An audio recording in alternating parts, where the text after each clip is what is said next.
friends. I'm calling this new episode How to Release Painful Emotions Such as Grief. So, for the first time ever, I am also speaking out about my own grief and how I've processed and still processing through it after I lost my mom to cancer 2 years ago. This has been undoubtedly one of the most difficult situations that I've gone through, and we as a family have gone through with my mom, being diagnosed and then getting sick and eventually passing away. But all throughout the process, I've learned so much that I wanted to share with you.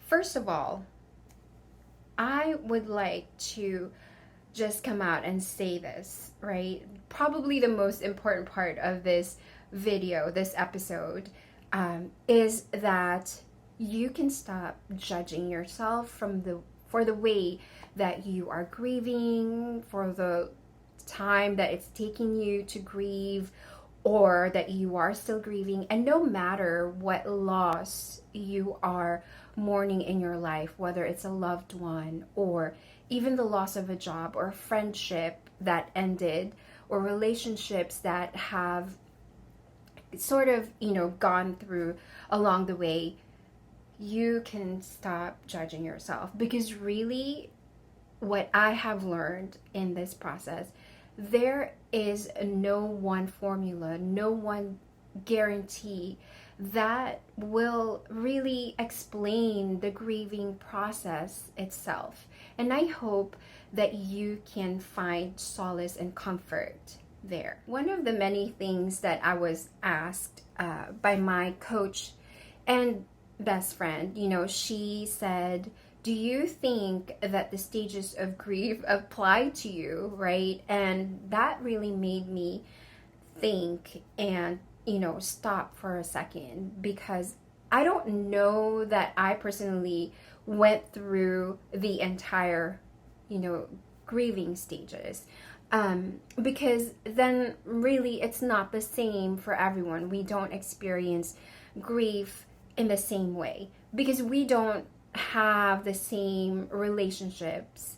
We don't hold the same closeness or experiences, with parents or family or anything else really that you are grieving at some point. And so what I can tell you is that grieving is not a linear process. It is not something that, you go through this one stage. If you've ever read anything about Kubler-Ross and the stages of grief, right? She talks about that and the 5 stages. It's not linear, right? I feel like grief comes in waves for me. Sometimes it's a small wave, sometimes it's a big wave, and that's also what I was sharing with my friend, this week. And you know what? That's okay. That's okay if your grief is linear, if your grief is not linear. One of the things that I've also learned, another thing that I've learned is that because grief for me has not been linear, it's almost like a pendulum. It's actually, one of my clients brought a diagram to my attention, which the title said, stages of grief. However, I feel like human emotions and just how we deal with pain and hurt, just looks like that, where we go through the shock, of receiving the news, and then we feel a certain way, whether it's isolation, depression, fear, or anger, right? And then we find our strength again, and then we are okay, and we find new hope and faith, and the things that we do and we go through, and then in our community. But then as we go through that next phase in the pendulum, do we tend to stay at the top? Well, I have been in the counseling field for 20 years, and what I can tell you about human emotions is that it's more complex than that, right? There is no black and white, especially with the way we feel, but that is also the beauty of humanity. So we can swing, from one side to another depending on what we are going through. So grief is not linear, and it is important that you notice how grief affects you personally. And that's what I've noticed for myself. Why is that important? Is because so you can find a way to really cope with it, in a positive way. What I've done personally is really let myself cry it out some days. Some days I am filled with gratitude and I just smile over the memories of my mom. My relationship with my mom, had really grown in the last few years, and we went on vacations together as a family, and I learned so much more about her. And so we really had that bond, and the memories that I share with her are great memories. And whenever I'm cooking, when I'm in the kitchen, spending time with my kids and my niece and nephew, it's a lot of overwhelming joy and gratitude for my mom. Secondly, when you are grieving, you don't have to bottle it up inside and feel that you have to deal with it alone. Another important lesson that I've learned about dealing with grief alone is that our human mind just wants to gravitate and, is attracted towards, again, what is familiar, what is safer, right? And in our mind, we feel that it probably is safer for me to grieve on my own, because what could other people do for me? And that is another thing that I want to bring up, right? Do not assume that people don't want to hear your story. Don't assume that your family, will react a certain way if you bring up your own grief and your process. I know for myself, my eldest daughter, she does not like to talk about emotions, and so once in a while I'll check in, with her, because I want her to know that, and she has seen me through my grief. Even when my mom was sick, I just let my emotions sort of hang there, and so I pretty sure she has her own assumptions of me and what she can share with me. So I check in with her regularly, just to let her know, listen, you can talk to me about it. It makes me sad and it's difficult for me, but I am also here for you and for the entire family, right? So take out all assumptions for yourself and for other people.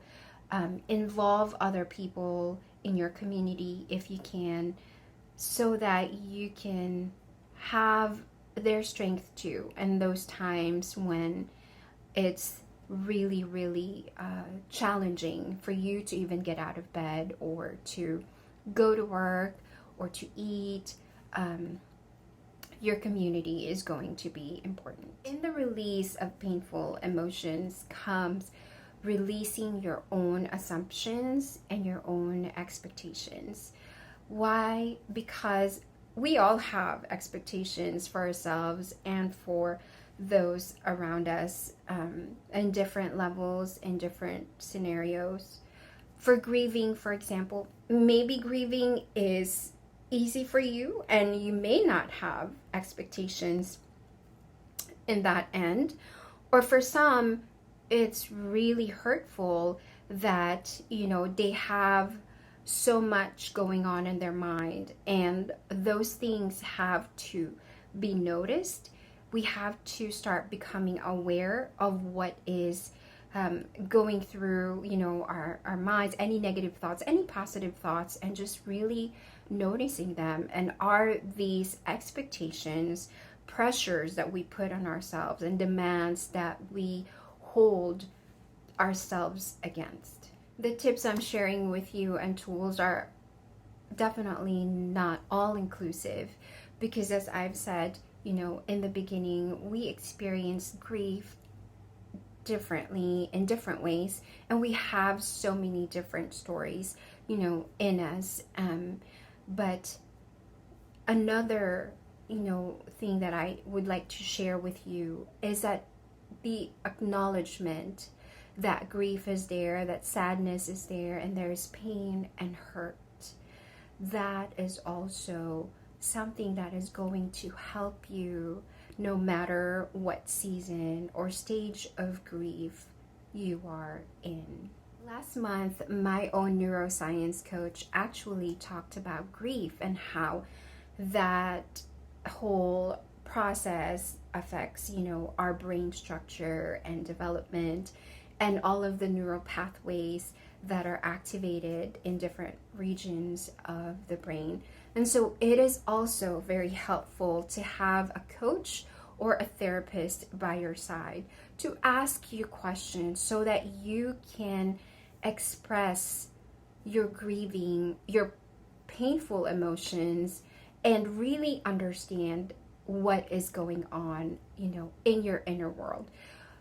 That is also significant in your journey, because as you understand what is going on in your inner world, what kinds of pain and hurt you are experiencing, then you are able to reset your nervous system so that whatever depression or anxiety or fears are getting in the way, you will be able to gain clarity in that and understand and make sense of how you are coping and how you are dealing with your grief. But most of all, if there is any presence of maladaptive coping mechanisms, then your coach and your therapist will be able to help you walk through that pain.